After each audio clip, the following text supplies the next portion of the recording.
আজ 20 এপ্রিল 2025 রবিবার বিকাল 4টায় আমি আপনাদের সঙ্গে কিছু কথা বলার জন্য আসছি।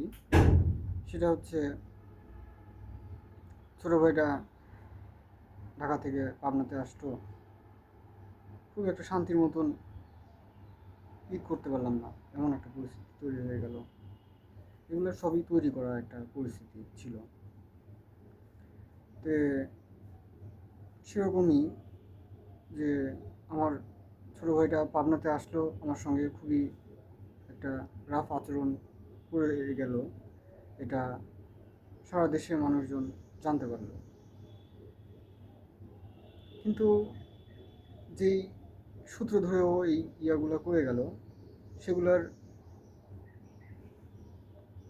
ব্যাড ইফেক্টগুলো ও বুঝতে পারলো না। কিন্তু ও পাবনা জেলা ছেড়ে ঢাকা শহরে যায় থাকতেছে। সেক্ষেত্রে ওই সমস্ত মানুষজন যারা আমাদের কাজের ক্ষেত্রে সুবিধা বঞ্চিত, সেই সমস্ত মানুষজন ওকে বিভিন্নভাবে কিন্তু ইউটিলাইজ করতে থাকবে। তে আমি আমাদের যারা কাছের ভাই আছেন, যারা অত্যন্ত স্নেহ করেন, সেই সমস্ত ভাইদের আমি বলবো, ওকে যেন ওরকমভাবে ইউটিলাইজ করে আমাদের সুযোগ সুবিধার ভেতরে কেউ যেন আসতে না পারে। সেই বিষয়টা আপনারা একটু ভালোভাবে নজরে রাখবেন। এবং এমন একটা পরিস্থিতি সৃষ্টি হয়েছে, আমাদের কাজের সূত্র ধরে আমাদের ফ্যামিলির প্রতিটা মানুষকেই বিভিন্নভাবে ইউটিলাইজ করা হচ্ছে। দাদি বুড়া মানুষ সেখান থেকে শুরু করে চাচা ফুপু সবাই, এভরিথিং, সবাইকে মেকআপ দিয়ে জিনিসগুলা সবার ভিতরে একটা মূর্খতা সৃষ্টি করা হচ্ছে। এরকম একটা পরিস্থিতি তৈরি করা হচ্ছে এই পরিবারের ভিতরে। পরিবার, বাসা, পরিবার পরিজন সব ভেঙে তছনছ হয়ে গেছে, এমন একটা পরিস্থিতি। তো সেগুলোই আর কি বলা। তে লাই দেওয়া যাবে না আর কি বিষয়গুলো, সেটাই মেন কথা। যেগুলো আমরা আমাদের পরিবার পরিজন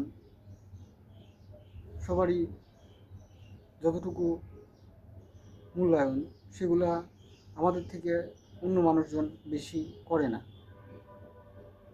এবং আমরা জানি কার মূল্যায়ন কোন মানুষটা কতটুকু করে, সেটাও আমাদের জানা আছে।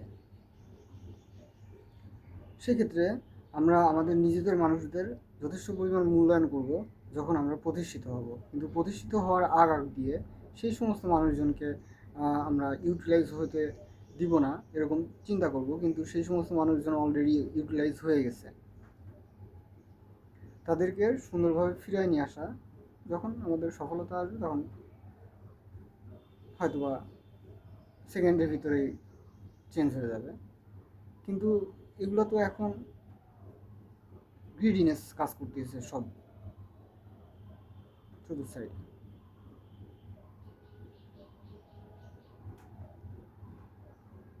এতে আমরা ক্ষতিগ্রস্ত হচ্ছি বিভিন্নভাবে। আমি নিয়মিত কোথাও কোনো কাজ খুঁজে পাচ্ছি না, খাওয়া দাওয়ার খুব সমস্যা।